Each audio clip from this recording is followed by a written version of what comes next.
एक अधूरी क्लास हमेशा अधूरी जानकारी देती है, इसलिए क्लास को अंत तक देखें। सभी को नमस्कार, मैं Hemlata Verma HC square Hemlata coaching classes में आप सभी का स्वागत करती हूँ। आज हम नॉमेनक्लेचर करने वाले हैं, यानी कि IUPAC नेम्स को लिखने वाले हैं। अब तक हमें आपको जितने भी रूल्स बताने थे वह सभी आपको बता चुके हैं और अब सिर्फ आपको IUPAC नेम ही लिखने हैं।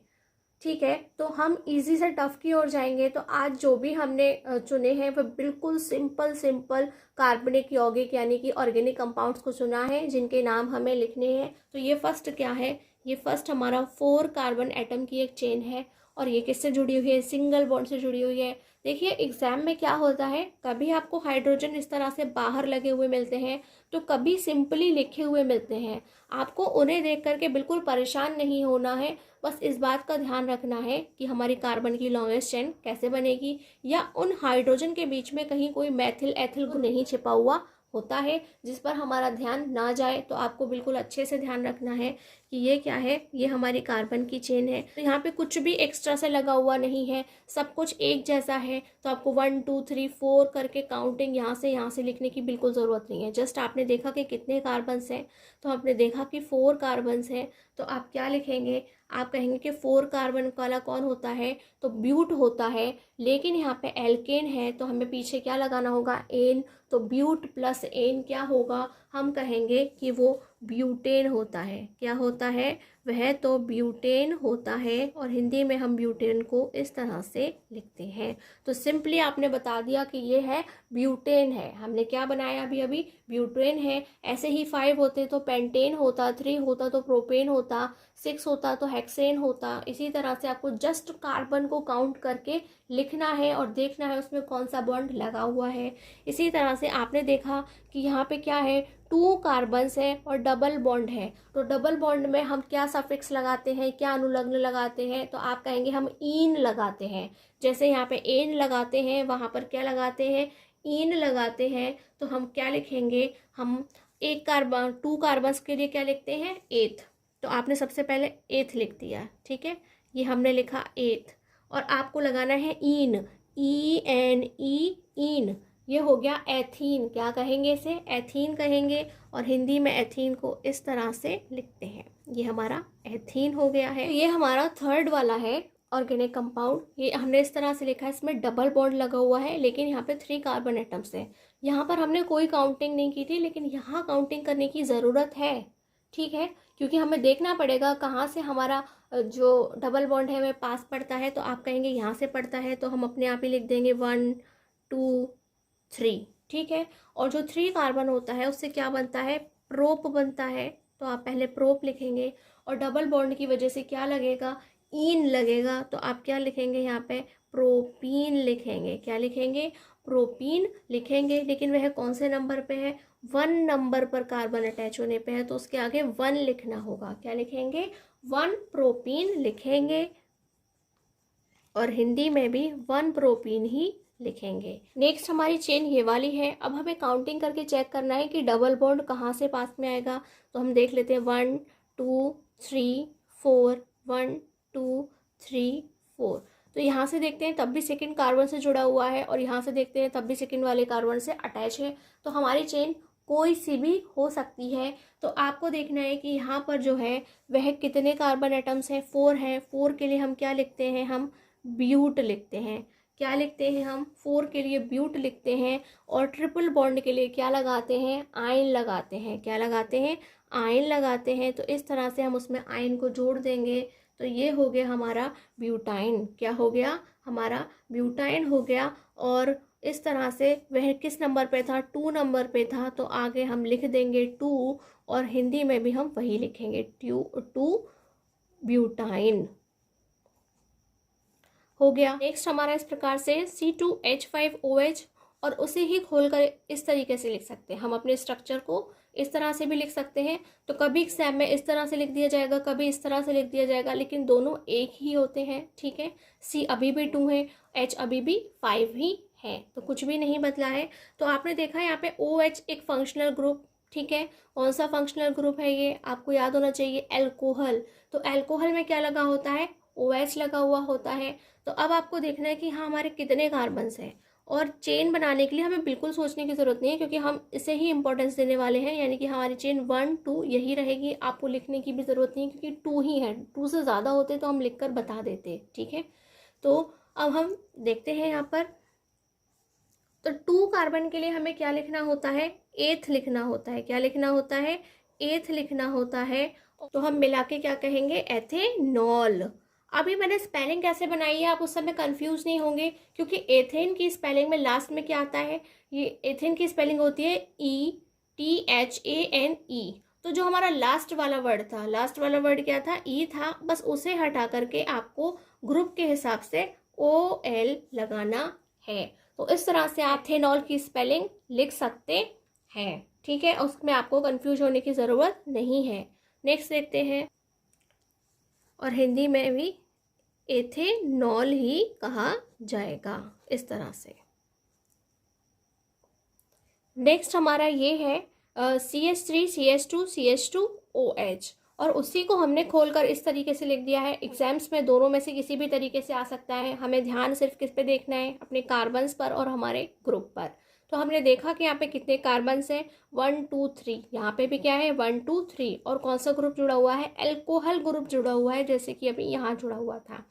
तो जो हमारे 3 कार्बन्स होते हैं उसके लिए हम क्या लिखते हैं, प्रोपे, क्या लिखते हैं हम, वैसे प्रोप लिखते हैं, लेकिन हमें क्या लिखना है, प्रोपेन की स्पेलिंग से ई को हटाना है, जैसे एथेन की स्पेलिंग से ई को हटाया था।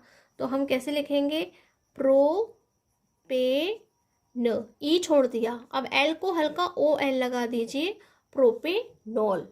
किस तरह से लिखना है, इस तरह से, प्रोपेनॉल। और अब हमने देखा कि यहाँ पे 3 कार्बन एटम्स है, तो काउंटिंग भी कर लेते हैं कि कहाँ से पास है, 1 2 3, 1 2 3। तो हमें पास वाला चाहिए, तो हमें बताना पड़ेगा यहाँ पर 1 लिख करके कि वह फर्स्ट वाले कार्बन से अटैच हो रहा है, और हिंदी में भी लिखेंगे हम 1 प्रोपेनॉल। क्या लिखेंगे, 1 प्रोपेनॉल।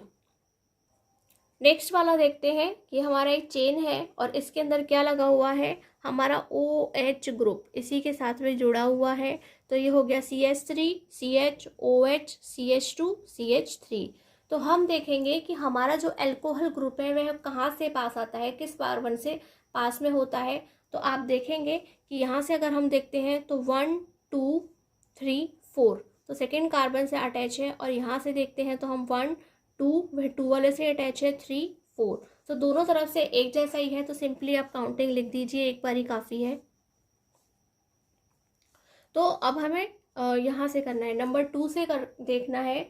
तो आप क्या लिखेंगे कि पहले तो 4 के लिए हम क्या लिखेंगे, ब्यूटेन लिखेंगे। क्या लिखेंगे, ब्यूटेन, लेकिन हम बी लिखना छोड़ देंगे। तो ये हमारा ब्यूटेन में हमने ई लिखना छोड़ दिया, और अल्कोहल के लिए क्या लगाना है, OL लगाना है। क्या लगाना है, OL लगाना है। तो हम यहाँ पे OL लगा देंगे, तो वो हो गया हमारा ब्यूटेनॉल। क्या हो गया, ब्यूटेनॉल हो गया। और जो हमारा ब्यूटेनॉल है वो कौन से नंबर पे, 2 है, तो वह 2 नंबर पर लगा हुआ है। किस पे लगा हुआ है, वह 2 नंबर पे हो गया है। तो हम इसे लिखेंगे 2 ब्यूटेनॉल। नेक्स्ट है हमारा CH3 CH2 Cl। तो आपने देखा कि यहाँ पे फिर से एक क्या आ गया, हेलोजन फैमिली का मेंबर आके जुड़ गया है, जिसे हम Cl कहते हैं, यानी कि उसे हम क्लोरीन कहते हैं। और ये हमेशा कहाँ लगाया जाता है, ये हमेशा प्रफिक्स में, यानी कि पूर्व लग्न में, यानी कि पहले लिखा जाता है। तो हम क्लोरीन देख के क्या लिख देंगे, हम क्लोरीन देख के लिख देंगे क्लोरो।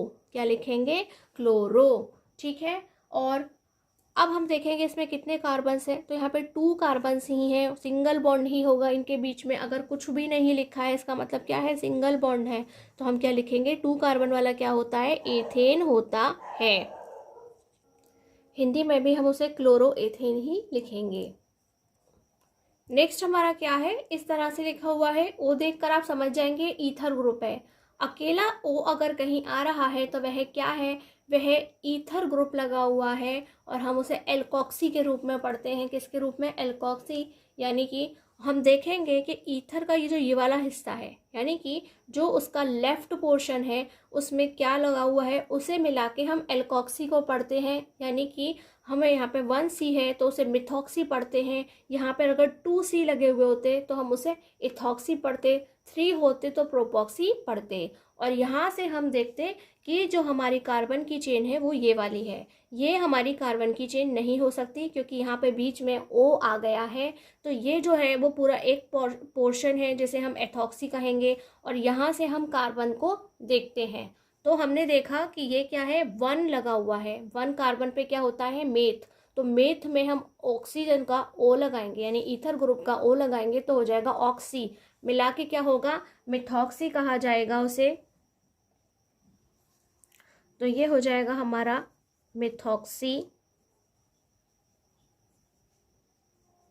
मिथॉक्सी, और यहाँ पे 1C है और सिंगल बॉन्ड से अटैच है, यानी कि क्या है, मेथेन। क्या है, मेथेन है। तो हम उसे क्या कहेंगे, मिथॉक्सी मेथेन कहेंगे। तो ये हो गया हमारा मिथॉक्सी मेथेन। हिंदी में भी हम उसे मिथॉक्सी मेथेन ही कहेंगे।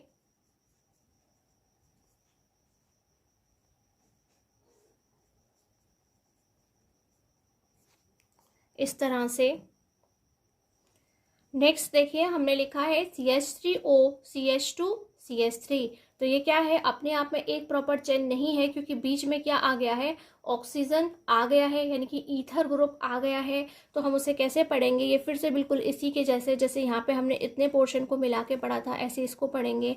और हमने इसे ही इस फॉर्म में भी लिख लिया है क्योंकि एग्जाम्स में कैसे भी लिखा आ सकता है। तो आपको दोनों को ही साथ लेकर चलना होगा और प्रिपेयर रहना होगा।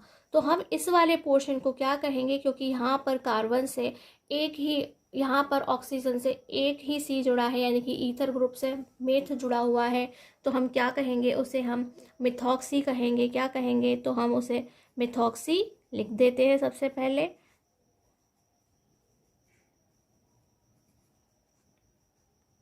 इस तरह से। और अब हम देखेंगे कि यहाँ पर कितने कार्बन्स हैं। यहाँ पर 2 कार्बन्स हैं। कितने हैं, 2 कार्बन एटम्स हैं। जैसे यहाँ पे 1 कार्बन था, ऐसे यहाँ पे 2 कार्बन है। तो हम उससे 2 कार्बन को क्या बोलते हैं, एथेन कहते हैं। क्या कहते हैं, एथेन कहते हैं। और ऐसे ही हम हिंदी में भी एथेन लिख देते हैं। तो ये वाला जो है वो क्या हो गया, मिथॉक्सी एथेन। यहाँ पर भी क्या हो सकता था, 2 हो सकते थे, तो हम उसे क्या बोलते, इथॉक्सी एथेन। अगर यहाँ 3 होते तो प्रोपॉक्सी एथेन, और अगर यहाँ पर भी 3 होते तो हम प्रोपॉक्सी प्रोपेन। इस तरह से हम काउंट करके उनके नाम को लिख देते हैं। नेक्स्ट है हमारा HCHO, यानी कि यहाँ पर एक ही कार्बन है और साथ साथ आपको नजर आ रहा होगा कि ये CHO ग्रुप है। कौन सा ग्रुप है, एल्डिहाइड ग्रुप के नाम से यह जाना जाता है। और आपने देखा कि एक ही C है, एक C के लिए हम क्या लिखते हैं, मेथ लिखते हैं। क्या लिखते हैं, मेथ लिखते हैं। और जो हमारा CHO ग्रुप है उसके लिए क्या लिखा जाता है, अल लिखा जाता है। क्या लगाया जाता है, सफिक्स के रूप में अल लिखा जाता है। तो मेथ प्लस नल, मेथ प्लस नल को हम क्या लिखेंगे, मेथेनल लिखेंगे। तो किस तरह से लिखेंगे, मेथेनल। ये है हमारा मेथेनल, यानी कि पीछे का ई हटा के हम AL लगा देंगे तो वह क्या हो जाएगा, मेथेनल हो जाएगा। आपको मेथेनल और मेथेनॉल में कंफ्यूज नहीं हो रहा है। मेथेनॉल कब होगा, जब केवल OH ग्रुप लगा हुआ होगा। क्या होगा, OH ग्रुप होगा तो ऑल आएगा। CHO ग्रुप आएगा तो अल आएगा। क्या आएगा, अल आएगा। और हिंदी में भी हम क्या लिखेंगे, मेथेनल। नेक्स्ट है CH3 CH2 COOH, यानी कि अगेन क्या है, एल्डिहाइड ग्रुप जुड़ा हुआ है। फिर से एल्डिहाइड ग्रुप जुड़ा हुआ है। और कार्बन कितने होते हैं, 1 2 3 कार्बन के लिए हम क्या लिखते हैं, प्रोप। क्या लिखते हैं, प्रोप। और प्रोप में हमें क्या लगाना है, नल लगाना है, क्योंकि एल्डिहाइड ग्रुप के लिए हम क्या लगाते हैं, अल लगाते हैं। तो प्रोपेन प्लस अल मिला के क्या हो जाएगा, प्रोपेनल। क्या हो जाएगा, प्रोपेनल। ई नहीं लिख रही मैं प्रोपेन की स्पेलिंग से, और डायरेक्ट क्या लिख रही हूं, AL लगा के, प्रोपेनल। इस तरह से आपको लिखना है। नेक्स्ट है हमारा CH3 CO CH3। तो आपने देखा यहाँ पे जो CO लगा हुआ है वह क्या है, वह कीटोन ग्रुप है। ठीक है, हमने टेबल में आपको बताया है यह क्या है, कीटोन ग्रुप है। और हमें कीटोन के लिए क्या लगाना होता है, ओन लगाना होता है। क्या लगाना होता है, ओन लगाना होता है। तो हो यहाँ पे कार्बन कितने हैं, 1 2 3। 3 के लिए हम क्या लिखते हैं, प्रोपेन लिखते हैं। अगर हम यहाँ पे एल्केन होता तो प्रोपेन, हम प्रोपेन से ई हटा देंगे और जो हमारा कीटोन है उसके लिए ओन जो लिखते हैं उसे जोड़ देंगे तो वह क्या हो जाएगा, प्रोपेनोन। क्या हो जाएगा, वह प्रोपेनोन हो जाएगा। और हम उसे कैसे लिखेंगे, प्रोपेनो। अब हमें यहाँ पे ई लिखना था, हम ONE लिखेंगे। ये किसकी स्पेलिंग है, ओन की स्पेलिंग है। तो ये हो गया हमारा प्रोपेनोन, हिंदी में उसे प्रोपेनोन ही लिखेंगे। नेक्स्ट है हमारा CH3 CH2 CO CH2 CH3। तो यहाँ हमने देखा कि यहाँ पे कितने कार्बन हैं, तो यहाँ पे 5 कार्बन हैं, लेकिन हम यहाँ पे एक बार नंबरिंग करके देखेंगे, ठीक है, कि है किस नंबर पे लगा हुआ है, 1 2 3 4 5 तरह से जुड़ा हुआ है, 1 2 3 4 5, यानी कि थर्ड नंबर पे आता है। यहाँ से भी चेक किया, 1 2 3 4 5, तब भी किस पर आता है, 3 नंबर पे आता है। कहीं से भी काउंट कर लो, 3 नंबर पे आता है। तो जो हमारे 5 कार्बन्स की चेन है उसे हम क्या बोलते हैं, वैसे पेंटेन कहते हैं, लेकिन उसमें क्या जुड़ा हुआ है, कीटोन जुड़ा हुआ है, तो वह क्या हो जाएगा, पेंटेनोन। क्या हो जाएगा, पेंटेनोन। ये पेंटेन, हमने ई लिखा नहीं है, डायरेक्ट ओन लिखेंगे, पेंटेनोन।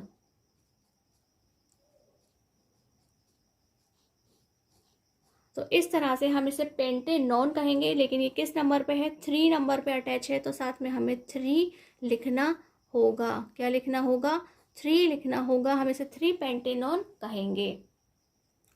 इसी तरह से हमारे यहाँ पर भी 2 नंबर पे अटैच था, तो हम उसके लिए भी आगे 2 लिख देंगे, 2 पेंटेनोन। हम इस तरह से लिख देते हैं। नेक्स्ट है हमारा HCOOH। देखिए, और इसे एक साथ लिखेंगे तो HCOOH कहेंगे। आपको इस तरह से इसे खुला हुआ देख करके ये नहीं सोचना है कि ये एक कीटोन ग्रुप है, ये एक एल्कोहल ग्रुप है। ऐसा नहीं है, ये पूरा हमारा कार्बोक्सिलिक ग्रुप है। क्या है, कार्बोक्सिलिक ग्रुप है। वहाँ पे आप इसे अलग अलग बिल्कुल ना समझें, इसे खोल कर कुछ इस तरह से ही लिखा जाता है, तो आप पहचान जाएं, बिल्कुल भी कंफ्यूज ना हो कि ये एल्कोहल ग्रुप है या कीटोन ग्रुप है। नहीं, ये कार्बोक्सिलिक ग्रुप है। क्या है, यह कार्बोक्सिलिक ग्रुप है। और इसमें हम पीछे क्या लगाते हैं, ओइक एसिड लगाते हैं या ओइक अम्ल लगाते हैं। इसकी पहचान करने के बाद हम ओइक एसिड या ओइक अम्ल लिखते हैं। और हमें देखना क्या होता है, कितने कार्बन है, चाहे इस तरह से देखें चाहे इस तरह से देखें। कार्बन कितना है, 1 कार्बन के लिए हम वैसे मेथेन लिखते हैं, लेकिन यहाँ पे मेथेन में से हम ई को हटा के ओइक एसिड जोड़ देंगे। क्या कर देंगे, ओइक एसिड जोड़ देंगे, तो ये हो जाएगा हमारा मेथेनोइक एसिड, मेथेनोइक एसिड। ठीक है, हिंदी में भी हम इसे मेथेनोइक ही लिखेंगे।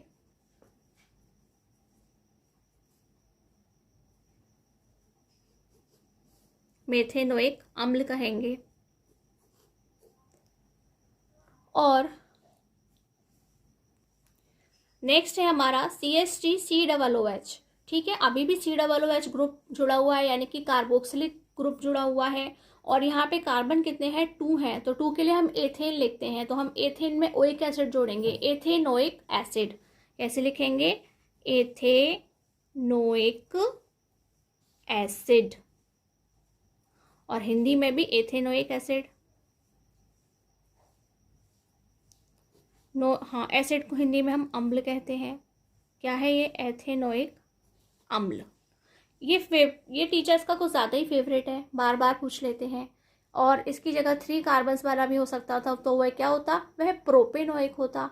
4 वाला होता तो ब्यूटेनोइक होता। ठीक है, एक और एग्जाम्पल, और ये आज का लास्ट एग्जाम्पल है, हम आपके लिए लेकर आए हैं, फिर से डबल बॉन्ड वाला है। और आपको देखना है कि बॉन्ड कहाँ से पास पड़ता है। यहाँ से काउंटिंग करने पर यहाँ से, तो 1 2 3 4 5, 1 2 3 4 5।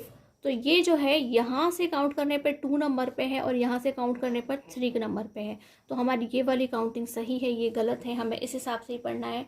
तो हम देखेंगे यहाँ पे कितने कार्बन एटम्स हैं, 5 कार्बन है। कितने हैं यहाँ पर, 5 कार्बन है। तो 5 के लिए हम क्या लिखते हैं, हम 5 के लिए पेंट लिखते हैं। क्या लिखते हैं, पेंट लिखते हैं और डबल बॉन्ड के लिए क्या लगाते हैं, इन लगाते हैं। क्या लगाते हैं, इन। तो पेंट प्लस इन क्या होगा, पेंटीन होगा। क्या होगा, पेंट प्लस इन यानी कि पेंटीन। तो मैं आपको इसे टुकड़ों में लिखना दिखाती हूँ। तो टुकड़ों में कैसे लिखते हैं और पूरा कैसे, देखिए सिंपल ही लिखेंगे। तो आपने देखा सेकंड नंबर पे है तो आपने 2 लिख दिया और इसे क्या लिख दिया, पेंटीन लिख दिया। ठीक है, पेंट प्लस इन पेंटीन लिख दिया। लेकिन मैं इसे ही और क्या लिख सकती हूँ, मैं इसे ऐसे भी लिख सकती हूँ, पेंट टू इन। कैसे लिख सकती हूँ, पेंट टू इन। वैसे ऐसे भी लिख सकती हूँ और ठीक इसी तरह से हम हिंदी में भी लिख सकते हैं। ठीक है, पेंटीन ऐसे वाला बना देते हैं, पेंटीन, और यहाँ पर हम लिखेंगे पेंट टू इन। इस तरह से लिख देते हैं। तो हमने यहाँ पे बहुत ही इजी 17 जो हमारे ऑर्गेनिक कंपाउंड्स या कार्बनिक पदार्थ हैं उनके IUPAC नेम बनाना सीखा है। ये सभी बोर्ड एग्जाम्स में पहले आ चुके हैं, यानी कि आप सभी के लिए क्या है, इम्पोर्टेंट हैं। और आप अगर इनकी प्रैक्टिस कर लेते हैं तो इनके अलावा भी अगर कोई और आता है सिंपल वाला तो आप आसानी से कर सकते हैं, क्योंकि कॉन्सेप्ट आपको अब समझ में आ गया होगा कि करना किस तरीके से है। और नेक्स्ट क्लास में हम इससे थोड़ा टफ लेकर के आएंगे, जहाँ पर ब्रांचेस लगे होंगे, एक से ज़्यादा ग्रुप्स लगे हुए होंगे, एक से ज़्यादा बॉन्ड लगे हुए होंगे, एक से ज़्यादा हमारे एथिल के, हमारे जो एल्किल है उसके ब्रांचेस लगे हुए होंगे, और हम उसकी प्रैक्टिस करेंगे। और इन 2 क्लासेस में ही हमारा जो IUPAC है नेम लिखने का पोर्शन वो कंप्लीट हो जाएगा। तो आज की यह क्लास आपको कैसी लगी हमें ज़रूर बताएं। क्लास पसंद आई हो तो प्लीज़ उसे लाइक करें, उस पर कमेंट करें। कोई क्वेरी हो तो प्लीज़ आप कमेंट बॉक्स में पूछ सकते हैं। इसी के साथ हमारे चैनल को प्लीज़ सब्सक्राइब करें, बेल आइकन को प्रेस करें, जिससे आपको तुरंत हमारी नई क्लास की सूचना मिल जाए। और हमारे चैनल को प्लीज़ सब्सक्राइब करें और लोगों के और स्टूडेंट्स के साथ में शेयर करें, या जो कॉम्पिटिटिव एग्जाम्स की प्रिपरेशन कर रहे हो, उन्हें NCERT सिलेबस को कंप्लीट करना हो, तो आप उन्हें भी हमारे चैनल के बारे में बता सकते हैं, उनके साथ हमारे चैनल को शेयर कर सकते हैं। आज की क्लास में बस इतना ही। नमस्कार, धन्यवाद।